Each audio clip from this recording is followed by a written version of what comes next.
precious little chihuahuas. I appreciate that. They fly. He got his little chain. She got her little tutu. Shout out to you, man. Like, and that's what I finna get rolled over into, man. Like, being incarcerated with you, man. Being able to learn. We grew up together in that motherfucker and learned a lot of things together, shit like that. We just talking about like how you bring things out on the street, and as I always say, the game is meant to be stretched like elastic. And that's what we did. We come out, we figure out things, we do things, and people are like, damn, fuck, you didn't figure that out. Why you do that? Like, what made you do that? But we already thought about it for 10 years straight. 15 years straight, like what we gonna do. We just wait for our feet to touch the ground, right? And say like, when your feet touch the ground, right? What's the first thing you start doing? Selling drugs. Right, as soon as there was no reason to me lying to her. Yeah. When I came home the first time, okay, no, we got played out because you know I went back. Yeah. You already know that. I don't know if you know, I went back. I came home in 2010. I went back in 2013. Then I came back home in 2016. No, so the first time I came home, I got married. I got divorced. I got right back in the streets. The feds kicked in. Like a strong story, right? 0.5. If you want to know about 17 cars. 2 helicopters chasing me down because they got to catch me. So I went back to prison and then I came home the second time in 2016. I started right back selling drugs because that's the type of time I was on when I left because that's all I knew. I am a product of my environment and my experiences. So if I know how to go get some money, so I'm gonna go get some money. Touching on what you just said about being in the penitentiary and putting feet to pavement and all of that. I have a philosophy on it, right? It's similar, but I speak in layman's terms for people who don't understand it, right? So look at the philosophy, and if you adapt it to what you got going on, I'm not gonna be bothered at all, right? If you say you came up with it, you probably did, right? Because this is something that me and you will relate to. I look at the world like prison because at this point in time, I'm stuck on the planet. Right? I used to be stuck behind a fence, right? But inside that fence, it was a whole world, right? So I could leave out of 3 house and go outside and hit the yard and scrounge up a meal or whatever it was that I was looking for in prison that I wanted at the time, right? Inside of the institution. So imagine you let me outside of the institution and now the yard is the whole world and the cell is where I take it in early night to crash and do whatever it is that you know what I'm saying? When I go and don't want to be bothered, I can go in the cell. I call where I stay the cell because that's just how I look at it. It ain't, you know what I'm saying? No, but in my mind, I could survive in that little area, right? Now I could go get 2 suits, a bag of chips, some orange drink, a soda or something, some candy and all of that, coffee, all the trimmings, and I could get that just from going outside on a prison yard. Imagine what I could go get outside on that door, outside this door where it ain't nothing but earned opportunity. Right? What this is the yard. I'm going outside on the yard to go make something happen. With the same mentality that I had. It's just a broader view of the world, even though I'm institutionalized. Right. Like, you know what I'm saying? It's a great view. This is a great perspective to have because it makes sense. I could function under these. Okay, I'm not going to the store, I'm going to the canteen. This simple, right? I ain't going to the mall, I'm going to the property exchange. You know what I'm saying? Like, I look at it like I was still in the joint when I'm on the streets, but it's still in the joint because anybody who get up and go to work every day and work from 9 to 5, you are an inmate. And then nobody tell you are an inmate, right? Right? You know what I'm saying? You need to know. I don't know if nobody told you we are all institutionalized in our own way because anybody whose body is programmed to get up at a certain time to go do something, that's being institutionalized. Whatever it is that you're going to do, that even your body know, I can't sleep. I got to get up and go do this. Right. Now I feel that. Meaning, and I only said that to say this, I be up every morning before 6 o'clock count. I throw it for the Lord. And sometimes I go stand in the doorway just to remind myself that I don't really got to do this no more. But I remember at a point in time, man, I had to do that. I'm talking about every day, and it hurt. Every day. Goddamn right. Count like a motherfucker. Fuck Count time. Fuck count time. Unless it's money, you hear me? Yeah. Shout out to you, Bird Jesus, man. You got the other story, man. I'm one of the ones that blessed to meet the brotherhood, man. We've been going and going since you've been out, man. That's what the fuck it is, man. And moving on along, man, you come out, you sold the drugs, went back to jail. Oh, okay, back to the story. Right. So I got out, I started selling drugs. My mother was dying of multiple sclerosis, right? This is where my life changed. This is where everything changed. Yeah. My mother was dying of multiple sclerosis, and me and my mama was best friends. She wrote both of my bits. She never left my side. Everybody in my family left me for dead. My mama didn't go nowhere. I know. Right? So Yeah.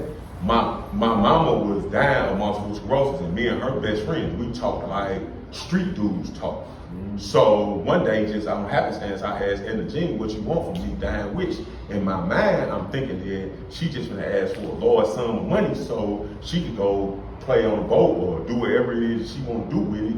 That's what my mind is. When the thought crossed my mind, I asked her. She told me that she wanted me to stop selling drugs and taking penitentiary chances. It's not really what she said, but I watched my mouth.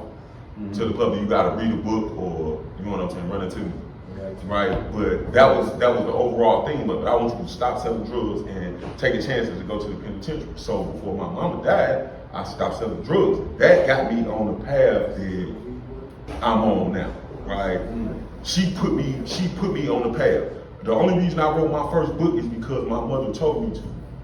My second book is a book of poetry. She gave it to me and told me to publish it because I sent it to her from prison on notebook paper tied up like, you know, I wrote me a real book. I sent it to her, and when I came home, she gave it back to me. Then, after I published that one, she got the hold and she gave me another one. My mama was a gangster, but she taught me the value in tangible things.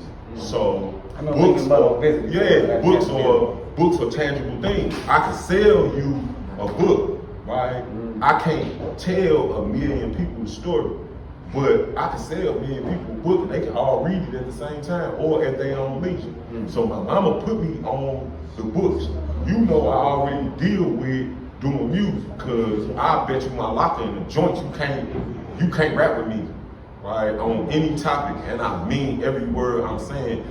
That's why it was so good because you could believe it. I meant that, right? So that got me on doing music. So my thought was, how can I get the music in prison? Because there's so many people in the joint. That was my whole reason for doing music, getting it in the joint. Then, once I figured out how to get it in the joint, I got tired of censoring my music, so I stopped cussing. And then my mama passed. But before she passed, I had her funeral. While she was still alive, they said they did that in the movie. I said I did it first, and I got the footage to prove it. So I gave my mama flowers while she was still alive, and while I was giving her flowers, I told her that I was gonna do everything in my power to make her name live forever, right? We can skip everything that happened after that and just fast forward to right now today, right? If you Google my mother, Edna Jean, EDNAJEAN, my dog pop up, I pop up. I control the Google search for my mama's name. She'll live forever, the same way I told her she would. Right. Now, in the meantime, I did 2 books. Well, I got 10 now. I'm responsible for 11. I did 2 or 3 albums. I got 2 or 3 albums and 15, 20 singles, 25, 30 videos, and whatever else it is that I got going on. And we ain't even talking about my social media following me because at this point in time, it's not even relevant.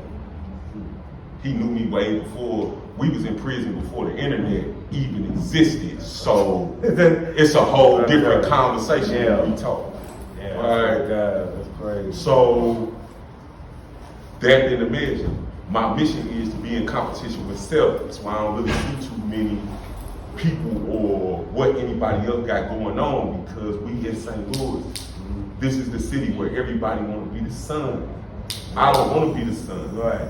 I want to be a star because it takes a whole lot of stars to light the sky at night, right? I don't want to be the sun. That's too much pressure.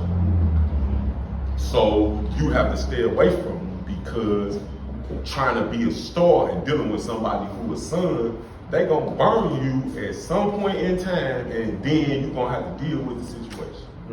So I left and went and got famous because I could never be famous in my city because my mom told me my friends would never be my fans. No, it's not the reason that most people think, not because people hate or anything like that, but because your friends will never be your fans. Them will never be the people that hoorah and support you with whatever it is that you got going on because they your friends. They've been watching you be you the whole time they have known you. Nothing you do to them is extraordinary or special because it's common to them. They know you. Now imagine being in prison, coming home and knowing everybody. My light would never shine because everybody know me. Right? This dude, I know that dude used to have that dude, that's him. Okay, I gotta get away from this because I never progress dealing with these people because I know all of them. Right. And they all know me. And who gonna let the dude that spent 17 years in prison have more followers and more fame than you, and you've been trying to do it your whole life and you ain't never been to jail? You not gonna help him, right? You not gonna help him. You gonna charge him at every affair. And that's how it play out in the city. That's how it gonna play out, though. Yeah, because that is how it's based. Nobody wants to change the climate. People just jump on the wave and ride it. Yeah, they do. I'm in my own lane and I got my foot on the gas. I ain't even. That's what it do right there. Yeah. That's the part right there. Your own lane, building your own lane. That way you got to worry about like crossing over in that shit. Because they do cross over there. What they don't do is ask questions. Because they don't know shit about over there. You feel me? So I feel that, man.